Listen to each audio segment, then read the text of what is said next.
রায়দিঘি হাসপাতালে বন্ধ অ্যাম্বুলেন্স পরিষেবা। অ্যাম্বুলেন্স পরিষেবা পেতে হলে দিতে হবে টাকা। এই নিয়ে অবশেষে যন্ত্রচালিত ভ্যানে প্রসব প্রসূতির। কিন্তু কেন এরকম সিদ্ধান্ত? সম্প্রতি রায়দিঘি হাসপাতালের মাতৃযান মালিকদের ধর্মঘটে নামতেও দেখা গেল।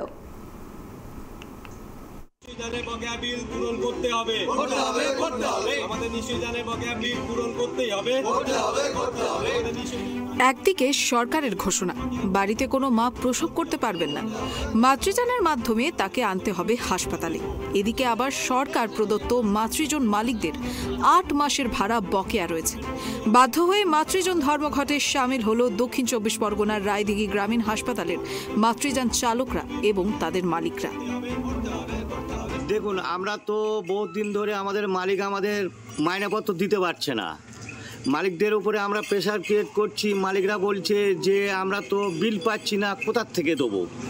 তাই এবারে আমাদের তো বাল বাচ্চা আছে, ঘর সংসার আছে, তাহলে আমরা তাদেরকে নিয়ে এই চলবো কি করে? যদি মাইনে না পাই তা দিনের পর দিন কতদিন এইভাবে চলবে আমাদের?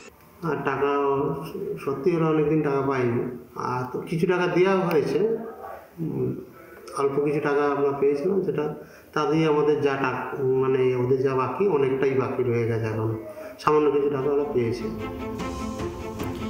সরকারের পক্ষ থেকে প্রায় ৭-৮ মাস ভাড়া পাননি মাতৃযান চালকরা এবং মালিকরা। বারংবার বিএমওএইচ থেকে শুরু করে সিএমওএইচ পর্যন্ত অনুরোধ জানিয়েও ভাড়া মেলেনি এই ৭ মাসের। পাওনা ভাড়া আদায়ের দাবি নিয়ে রায়দিঘি হাসপাতালের মাতৃযান ধর্মঘটের ডাক বিক্ষোভ চালকদের।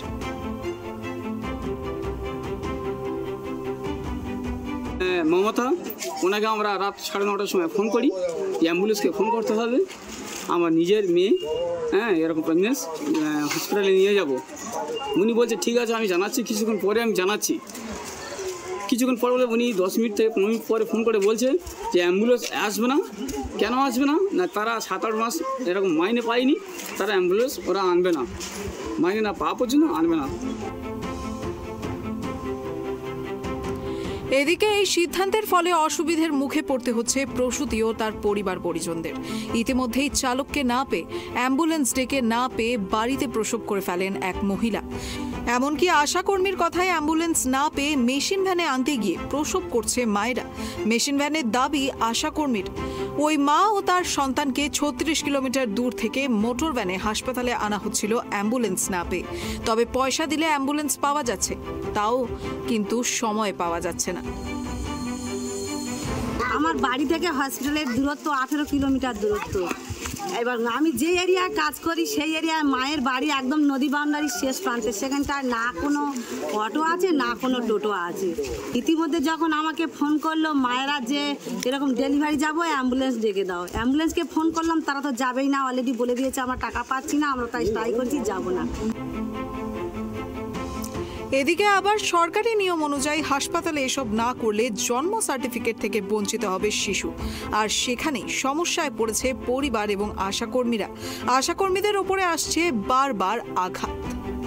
এই ঘটনাকে কেন্দ্র করেই আজ রায়দিঘি হাসপাতালের মাতৃযান অ্যাম্বুলেন্স ড্রাইভার এবং মালিকরা একত্রিত হয়ে সরকারের বিরুদ্ধে বিক্ষোভের সুর চড়িয়েছেন। তাদের দাবি অতি সত্বর তাদের সমস্যার সমাধান হোক, তাদের ৭-৮ মাসের বকেয়া পারিশ্রমিক মিটিয়ে দিক সরকার। দক্ষিণ ২৪ পরগনা থেকে গোপাল শীলের রিপোর্ট, ট্রাইব টিভি।